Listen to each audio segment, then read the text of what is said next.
Ok, a missão do Doutores da Alegria é levar, começou sendo levar alegria para crianças hospitalizadas, seus pais e profissionais de saúde através da arte do palhaço e das técnicas circenses, e pegando esse conhecimento e guardando para disseminar com o povo.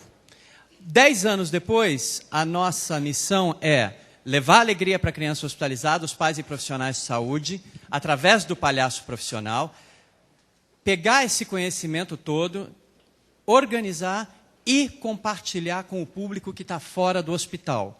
E por que isso se tornou importante para a gente fazer esse caminho de ida e volta?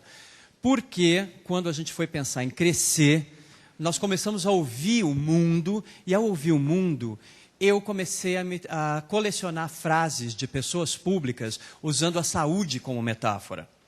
Então, frases do gênero, Brasil está na UTI, e eu pensava, meu Deus do céu, meu campo de trabalho ficou infinitamente maior da noite para o dia. Né? Então, quando a gente ouve coisas desse tipo, e não fomos nós que falamos, foi o povo, nós palhaços ficamos confusos, nós besterologistas ficamos confusos, e falamos, a gente não sabe onde começa e onde termina o hospital. Na dúvida, tenha sempre um besterologista por perto. Então, hoje o nosso objetivo é fomentar uma cultura de alegria nas vidas dos seres humanos, aonde quer que eles estejam. No hospital, onde as doenças estão sendo tratadas, ou no hospital onde a gente se interna, de livre e espontânea vontade. Aliás, tem uma besterologista, a doutora Ferrara, que ela fala que o lugar de trabalho é o local onde o adulto se interna. Enfim, fica para vocês avaliarem isso. Então, essa é a nossa missão hoje, fomentar uma cultura de alegria. Wellington, essas pessoas ficaram aqui o dia todo falando sobre negócios, né? Houve debates mais ou menos áridos, mas a gente sabe que gerar o lucro está no cerne de qualquer negócio. E não estou dizendo que não está. Mas a gente sabe também que a economia gera o PIB, né? É o conceito que movimenta a economia. A gente fala de PIB, geração de riqueza, independentemente de como essa riqueza é gerada. E está acontecendo muito questionamento sobre como essa riqueza é gerada, né? Por isso, conceitos, e a gente estava falando sobre isso lá fora, né? Que até algum tempo a gente debochava mesmo, né? A gente falava deles com um certo deboche, um ceticismo, era coisa de gente meio maluca, ambientalista nada a ver, como o conceito de felicidade interna bruta. Era uma coisa que não fazia sentido, né? E de uns tempos para cá, a gente está começando a falar desses conceitos com menos ceticismo, eles começam a soar menos ridículos, né? E fala um pouquinho do que você pensa disso e do conhecimento que você tem sobre isso. Foi um sonho realizado. Vocês estão familiarizados com o trabalho, com o conceito de felicidade interna bruta, que é originário lá do Butão? Ok, então vou contar para vocês. Quando eu vi o tema Felicidade Interna Bruta, eu achei importante esclarecer para vocês. O Butão, que é um pequeno país que fica entre a China e o Tibete, o rei do Butão percebeu que tinha uma característica naquele povo que era o do cultivo da felicidade, que o povo era feliz. E aí então ele foi tentar estudar por quê. E desse estudo entrou uma conexão com o MIT, para levantar quais eram esses indicadores do que eles foram chamar de felicidade interna bruta. Então viram que a felicidade interna bruta residia na maneira como o povo vivia e como aquele governo também criava as condições para aquele povo viver. Onde o tempo era dividido entre, você não vivia só para trabalhar, mas ser um cidadão significava uma relação de integralidade com o trabalho, com família e com a comunidade. Então, do seu tempo, do seu dia, uma parte é trabalho, uma parte é convívio com a família e uma parte é o convívio com a comunidade para você cultivar um senso de pertencimento e de coletivo. Então, a este processo e as formas de se chegar a isso, deu-se o nome de felicidade interna bruta, GNH, Gross National Happiness. E o ano passado eu tive a honra de ser mestre sem cerimônias da conferência sobre felicidade interna bruta, organizada pela monja Susan Andrews, que vocês devem conhecer, a monja que escreveu aquele livro O Estresse a Seu Favor. A Susan é a pesquisadora da felicidade interna bruta que recebeu do Butão a missão de propagar essa filosofia e essa metodologia aqui no Brasil, e ela já está sendo empregada em algumas cidades no interior do Brasil. Aqui no estado de São Paulo, se não me engano, é em Indaiatuba, a cidade onde... Porque não é uma ação isolada. Tem que envolver governo, tem que envolver autoridades, tem que envolver empresariado, tem que envolver escolas, coletividade. É fascinante. Então, se vocês quiserem conhecer mais a respeito desse movimento, eu diria vocês acessarem o blog Felicidade Interna Bruta, desenvolvido pelo Instituto Ecológico, agora eu não me lembro do nome do instituto, do qual a Susan está à frente. Ou o nome, Susan Andrews, Felicidade Interna Bruta, e todas as informações ali no Google vão aparecer. Mas o que eu acho que quando isso acontece, e começa a tomar a dimensão que está tomando, é porque a gente está falando, a gente quer mudar, a gente quer fazer as coisas de uma outra forma. Eu ouvi muito nesses anos, à frente do Doutores da Alegria, muitas vezes as pessoas chegarem em conversas, e essa interface com o mundo das empresas, eu tenho muito orgulho, porque foi algo que eu nunca falei, olha, vou criar uma área de interface com empresas, palestras, relacionamento. Não, aconteceu porque as empresas vinham de downsizing em reengenharia, quando saiu o livro do Daniel Goleman. Vocês lembram do Inteligência Emocional? Que todo mundo começou a falar? Então, começou-se a falar de emocionalidade. E nessa época veio a pesquisa sobre o impacto do nosso trabalho nos Soluções de Palhaço. Foi assim que começou a nossa relação com a empresa. E, depurando esses anos de relação, o que a gente ouve? Como é que a gente pode tornar o ambiente de trabalho melhor, mais feliz, mais legal? Afinal de contas, a gente tem uma missão que é levar a alegria, que é a mais linda das maldições. Porque se a missão da tua organização é levar a alegria, o desafio é, como é que eu posso ir além do hospital e levar alegria no meu local de trabalho, e sair do meu local de trabalho, ir para a minha casa e levar a alegria lá? Como é que eu posso ter essa coerência com todos aqueles princípios que eu acredito e prego? Então, eu penso que esse é um momento em que a gente está vendo tanta mudança, e é uma oportunidade incrível para nós poder se agarrar nisso e levar para o local de trabalho, para que a gente possa colocar trabalho e propósito de vida alinhados. Porque as empresas têm um potencial tão grande, tão fabuloso, tão realizador. Os empreendedores também, né, eu hoje sou um empreendedor social. Então, eu acho que esse é um momento histórico na gente começar a pensar, e é uma forma, para mim, de assinalar a evolução. A gente pensar a alegria, a felicidade dentro do nosso dia a dia, através do nosso trabalho. Wellington, como a gente está aqui com empreendedores... Você está me olhando com uma cara assim? Não. Eu estou falando alguma coisa. Não, está falando bem. Como que é essa coisa de achar missão? Né? A gente estava falando lá dentro, e eu acho que eles tiveram um painel aqui hoje sobre recursos humanos, atrair, reter talentos, esse dilema, né? Como que você atrai e depois segura essas pessoas, né?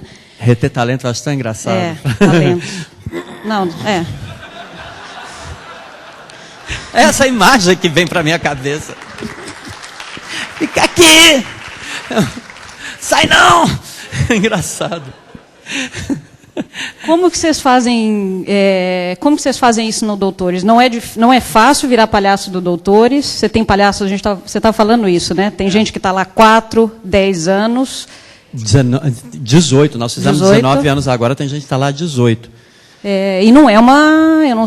eles são remunerados, mas eu acho que não são muitos salários extras, não tem bônus, não tem stock options. Não, inclusive os palhaços, eles são autônomos, porque palhaço tem uma carreira completamente mercurial. O maior erro, aliás, você não me perguntou, mas eu vou te falar, já que todo mundo falou dos erros, o maior erro que eu fiz no Doutores da Alegria foi dar estabilidade para palhaço. Foi um desastre! Porque, sabe o que aconteceu? Aquela história, né? Na minha ingenuidade, eu falava, deixa eu dar o melhor dos dois mundos. Eles são autônomos, mas eu vou garantir assim, coisas como férias, algo similar a um 13º, né? Coisas assim. E sabe o que aconteceu? Todo mundo ficou assim, bege, assim, sem graça. Foi como se não tivesse desafios. E eles começaram a procurar reconhecimento fora. Aquilo ficou assim, não tem nada pelo qual a gente tem que lutar. Ficou estranho. Então, a partir da hora que a gente tirou essa questão da estabilidade e deixou tudo na mão deles, e começou também a ajudá-los a fazer escolhas no gerenciamento da sua carreira, por exemplo... Todo começo de ano tem o Cachorro Louco. Cachorro Louco a gente bota todos os palhaços trabalhando em todos os hospitais, cada dia cada dia com um parceiro. Ao final de um mês eles vão escolher com quem que eles vão namorar o resto do ano. Então eles escolhem quem vai ser o parceiro de trabalho e ao escolher eles vão escolher o hospital onde eles vão atuar e o que eles vão desenvolver ao longo daquele ano. Por exemplo, eu sou músico, você é malabarista. Como é que nós vamos integrar música e malabares ao longo desse ano dentro do hospital onde a gente vai atuar? E aí, todo mês, a gente vai mostrando isso para os nossos colegas, porque onde a gente viu que o artista comparece, aonde é a corda bamba dele, é na hora que ele está em cena, na frente dos colegas, na frente da plateia. Então, a gente garantiu também, hoje a gente tem uma atividade chamada Roda Besterológica, que é onde eles pegam aquele material que eles criam e levam para o palco. E aí, para um público que não está hospitalizado. Então, a gente faz também o reconhecimento e a transição do que é criado no hospital para fora. Então, essa questão de trabalhar no hospital, eles trabalham 3 dias por semana. Porque mais do que isso, pode dar um esgotamento no pessoal, porque no hospital a gente não... O palhaço não pode falar assim, não posso me envolver, eu sou um profissional, não posso me envolver. Com a gente eu sou um profissional, eu tenho que me envolver, eu quero me envolver 150%, porque já aconteceu de dupla de palhaço acompanhar o momento da morte de uma criança, por escolha da criança e da família. Então, não existe privilégio maior do que você poder ser convidado a fazer parte da vida de uma pessoa num momento de tanta intimidade como esse. Então, não dá para você varrer para debaixo do tapete e falar, bom, qual é o próximo quarto que a gente vai visitar? Você tem que elaborar, você tem que conversar, você tem que depurar essas questões. Então, nós fizemos um trabalho de insalubridade para ver qual era o prazo de validade de um palhaço no hospital. Tem hospitais, por exemplo, como o Hospital do Câncer. Nós não estamos mais no Hospital do Câncer, hoje nós estamos no Itaci, que é o Instituto de Tratamento do Câncer Infantil. Mas hospitais como o Hospital de Câncer, hospitais como o Instituto da Criança, que são especialidades, tudo aquilo que desafia a medicina, são hospitais extremamente intensos. Nada lá é perfumaria. Então, você entra na dramaticidade, né, da vida das pessoas. Então, como é que... o artista não pode criar defesa. Ele não pode estar pela metade. Ele tem que estar inteiro. Agora... Quanto tempo ele aguenta isso? E essa era uma questão muito importante. A gente viu que a partir do 4º ano é onde a gente tem que prestar atenção. E aí criar oportunidades, se ele quiser, para pegar toda aquela experiência dele e usar de outras formas dentro do Doutores. Por isso que hoje a gente virou escola, centro de culto. Estou trabalhando para transformar besterologia em profissão de futuro. Eu quero que um jovem chegue para sua família e fale, papi, eu pensei bem na minha carreira, eu quero estudar artes cênicas, aí eu vou fazer meu mestrado em técnicas circenses e técnicas de palhaço, e vou fazer meu doutorado em besterologia, papi, e vou atuar na mais nova mídia que pode existir para um artista cênico, que é a vida real, e quem sabe promover transformação. E o pai dele fala, filhão, que lucidez. Nossa, na época do papi não tinha isso. Mas até depois eu te conto por que eu faço essa loucura hoje, que eu, como empreendedor social, eu acho que é isso que tem que ser feito mesmo. Essa coisa da profissão do besterologista, a gente tem que desvendar conhecimento a respeito disso. E no caso do hospital, qual é a validade de um palhaço. Então, se ela começa a vencer, ele começa a ter a oportunidade de ser um palhaço formador. Por isso que a gente virou escola. Ele pode ser um palhaço gestor. A gente é uma organização de palhaços. Entra no Google e vê quantas clown organizations você encontra. Não existem. Então, e justamente palhaço é sobre subverter tudo. Então, como é que você cria uma organização ou uma desorganização de palhaço? Como é que você usa esses princípios? Então, é legal quando um palhaço faz essa travessia para a gestão, para a coordenação, porque ajuda a gente a integrar mais os valores e estimula a gente a criar jeitos novos de fazer as coisas. Porque a gente sempre pergunta, como é que um palhaço faria isso? Como é que uma criança faria isso? Wellington, essa coisa de motivação que você falou, né? 4 anos o cara não quer mais, né? Está cansado, está fatigado, quer fazer outra coisa. Que é um dilema de empresa também, né? Você falou de outros dilemas, quer dizer, é uma ONG, mas você já viveu dilemas muito parecidos ao de uma empresa pequena, média. Você me contou do problema da governança, né? O Wellington é o fundador, ainda trabalha, mas não é o gestor principal hoje, né? Não, tem um diretor executivo. O trabalho mais sujo não é ele que faz. Eu cheguei no limite da minha incapacidade, então aí eu pus o diretor executivo. Porque eu não fui treinado para... Eu sou um ator que virou palhaço e que, de repente, se viu à frente de uma ONG. Eu chegava em hotel, e quando eu falava profissão, eu tinha uma crise existencial, porque eu falava... O que eu ponho aqui agora, né? O que eu vi, a mais recente, o que é? E você sabe que nesse ponto a Choca teve um papel importante na minha vida, porque ela falou: o que você faz chama empreendedor social. E aí quando eu vi o que isso significava, e a tribo ao qual eu estava conectado, aí eu fiquei fora de controle e falei: besterologia como profissão de futuro. E essa crise é porque eu achava que doutores e a gente era uma coisa só, por causa dessa coisa também do propósito de vida, a emoção, o envolvimento.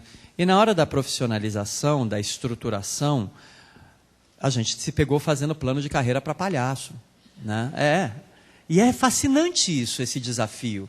Como se inspirar no que já existe, mas para fazer com a sua cara. O nosso organograma, por exemplo, que é baseado na gota d'água que cai e faz círculos. Não é aquele linear que a gente está acostumado a ver, porque tem mais a nossa cara. Então foi um trauma para mim, assim, separar as duas coisas. O Wellington Nogueira, Doutores da Alegria, fiquei com uma pneumonia, fiquei 2 meses em casa. Aí o pessoal pôde fazer as mudanças todas, daí eu voltei e a gente está completamente integrado. E é lindo isso. Hoje eu ouvi aqui o Beto Sicupira falando dos jovens que estão fazendo muito melhor do que ele fez. E é exatamente isso. O pessoal está fazendo muito melhor. E eu acho que hoje o grande desafio é pensar a sustentabilidade e pensar a geração de renda através do nosso trabalho e garantir uma autonomia com a participação da sociedade, mas ao mesmo tempo para a gente poder fazer projetos inovadores. Tudo que a gente faz para fora tem que ser uma extensão da missão do Doutores. Então, se eu tenho um artigo como esse copo aqui, o que esse copo tem que ter, que a hora que alguém olha para ele, vai ter essa reação, que é aquilo que o palhaço causa no hospital. Como que a gente pode gerar recursos, ampliando o alcance da nossa missão e permitindo que as pessoas vivam a experiência de alegria? E por que viver a experiência de alegria? Porque a gente viu que no hospital, na maior adversidade, quando essa criança vive a experiência da alegria, ela entra em contato com o lado saudável e transforma a relação dela com a doença, com o hospital. E eu acredito que nós temos muito para aprender com esse exemplo das crianças. Viver a experiência da alegria genuína para a gente ser capaz de dar nó em pingo d'água naturalmente com o potencial que a gente é.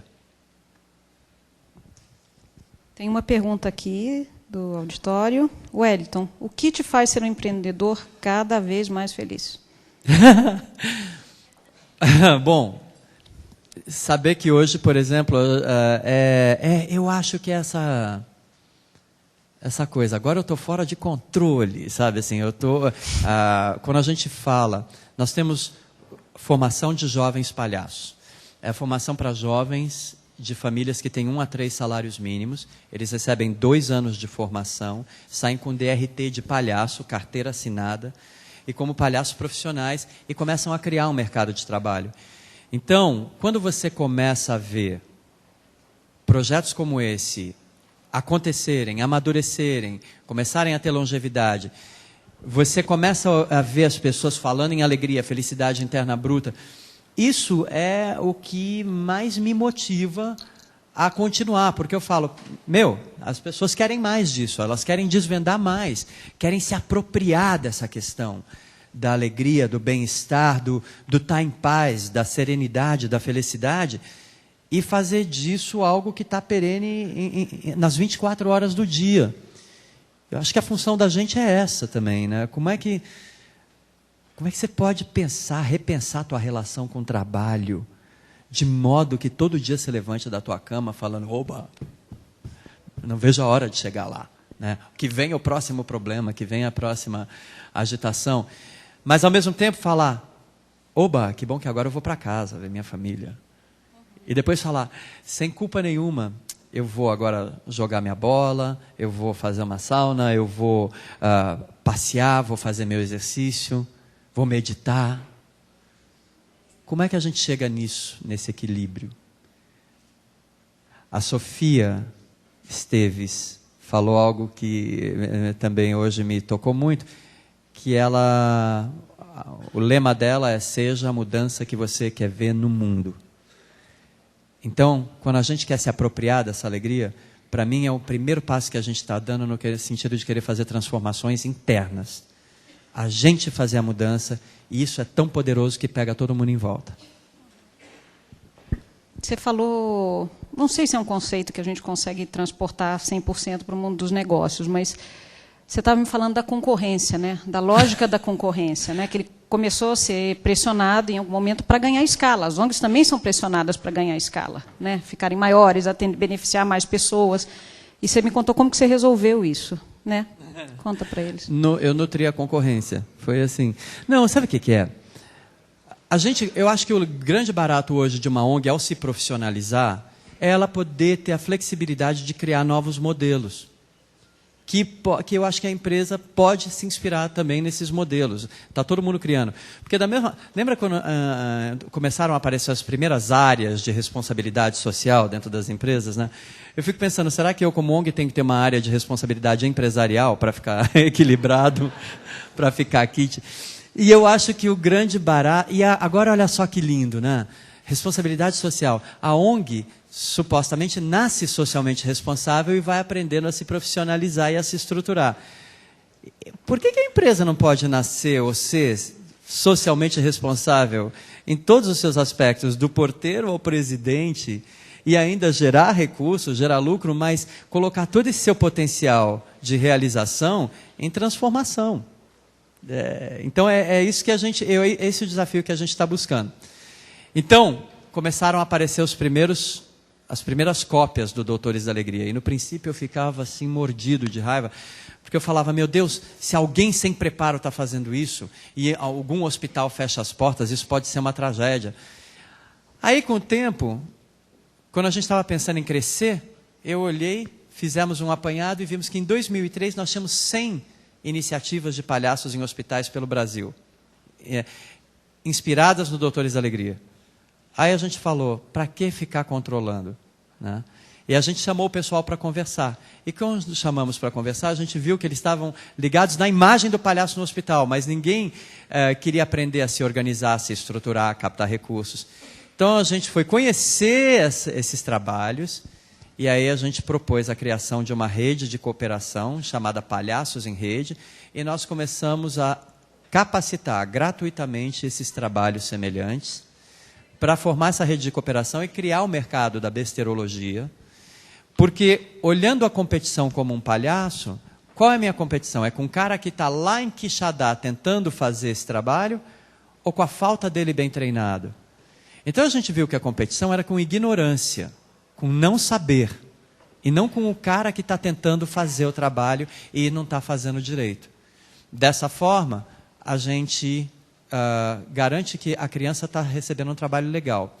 E o outro aspecto, hoje são 500 programas que estão inscritos no Palhaços em Rede, 500 iniciativas.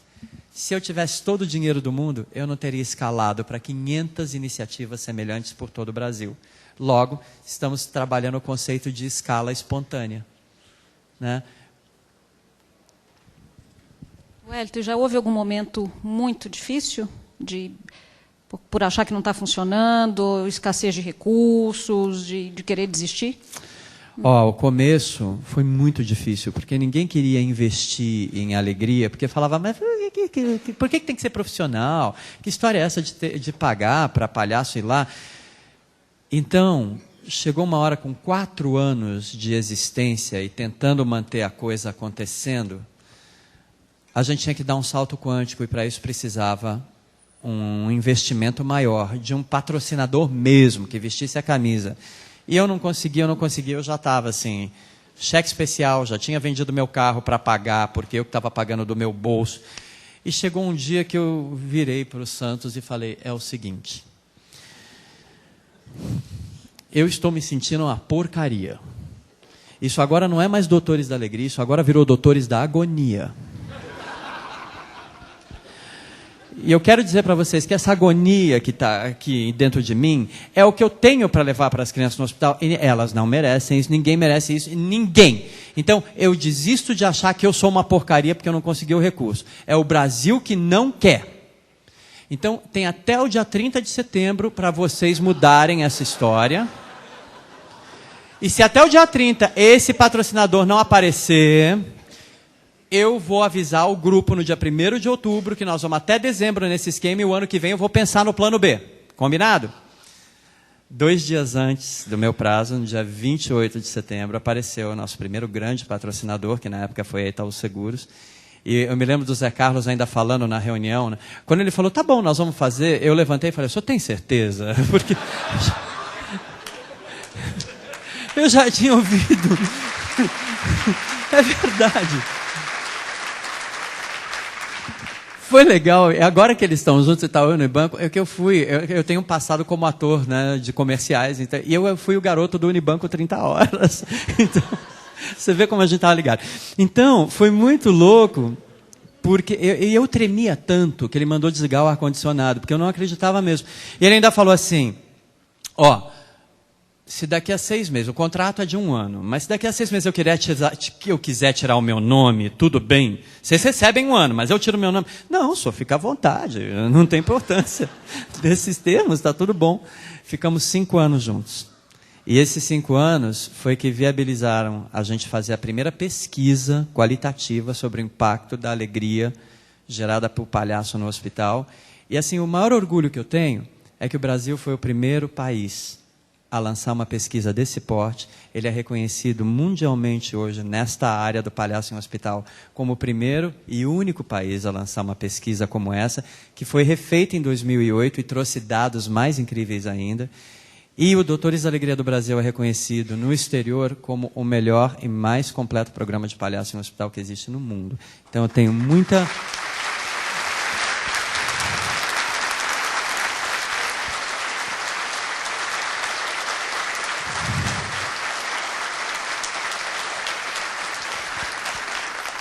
Eu tenho muito orgulho de falar isso aqui para vocês, porque eu acho que a gente só conseguiu isso porque foi aqui no Brasil. Aquilo que o Beto falou, empreender é você fazer, não dá, você arranja um jeito que dá e você vai fazendo, e é exatamente isso. Eu tenho muito orgulho do que a gente conquistou aqui no Brasil, porque também não foi feito só por nós, foi junto com todos vocês. Isso é primordial. O Brasil aceitou. Né? Depois daqueles primeiros 4 anos. Mas cada criança tem seu tempo. A lógica das empresas, você acha que mudou um pouco, Wellington, de lá para cá? Então, você está falando de resultados, né? Que tem muito isso, de levar a lógica das empresas para as ONGs, né? Meta, resultados. Você está falando que isso é legal, mas tem um limite, né? Requer uma certa adaptação, né? Essa lógica. Você sabe que para formar um palhaço, se você dá uma meta para o palhaço, a pior coisa que pode fazer é alcançar rapidinho essa meta. É verdade, porque o grande barato de ser palhaço é o caminho até ela. Então, como é que a gente leva também esses processos para dentro? Porque nós temos meta, mas também, claro, metas, resultados que a gente quer, mas o estar aberto para o caminho até elas, às vezes faz com que o resultado que a gente queria apareça lá no meio e, de repente, a gente chega num lugar mais legal ainda. eu penso que a gente tem espaço no trabalho para se encantar, justamente com isso, se surpreender com o que a gente é capaz de trazer. Então, por isso que essa questão de pensando como é que o palhaço olha, a gente questiona, nós somos palhaços muito existenciais nessa questão, que a gente fica questionando como é que o palhaço pode fazer, como é que a gente adapta isso para a nossa linguagem. Mas é isso, a meta para nós está lá, mas a gente tem que saborear o caminho até ela. Porque uma vez que chegou, está na hora de ir para a próxima. Também não fique esquentando o lugar. Nós temos que terminar. Você quer deixar um único conselho para os empreendedores? Eu conselho? Como empreendedor social? Como empreendedor social, ok. Eu não... Olha, eu concordo com tudo que foi falado aqui hoje. E...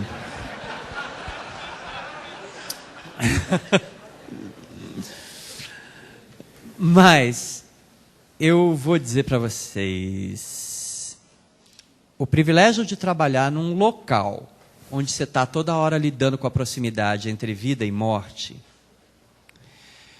faz com que a gente veja muito claramente o quanto de vida a gente desperdiça. A gente fala de petróleo, a gente fala da energia renovável, tudo, e a energia vital de vida. O quanto de vida a gente desperdiça e a gente joga fora. E da mesma forma como você só vive uma vez, você só morre uma vez.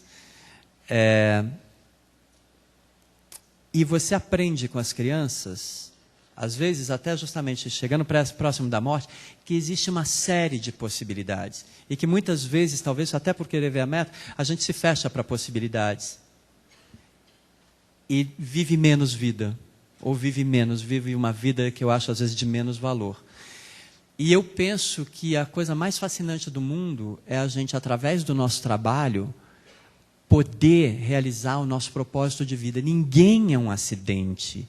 Todo mundo é dono de uma beleza e de uma complexidade tão incríveis, tão fascinantes. Não tem dois seres humanos iguais, né? Se você vai buscar no universo, não existe. Quer dizer, a gente passa batido por essa beleza dessa complexidade. Às vezes, eu observo isso.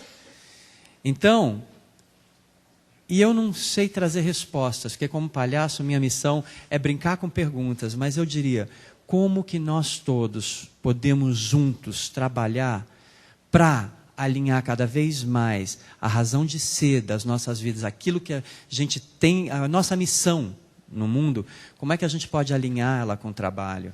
E como é que trabalho pode realmente ser construtor de futuros desejáveis, de realidades saudáveis, aonde a gente, através do nosso trabalho, veja a construção do mundo e da comunidade que a gente quer, com pertencimento, com senso de coletivo, não com esse recrudescimento da gente, né? As pessoas hoje têm muro, cerca elétrica, então daqui a pouco você vai ter personal muro, personal cerca elétrica, porque você trabalha, faz, depois você tem que se proteger do que você ganhou, olha que loucura.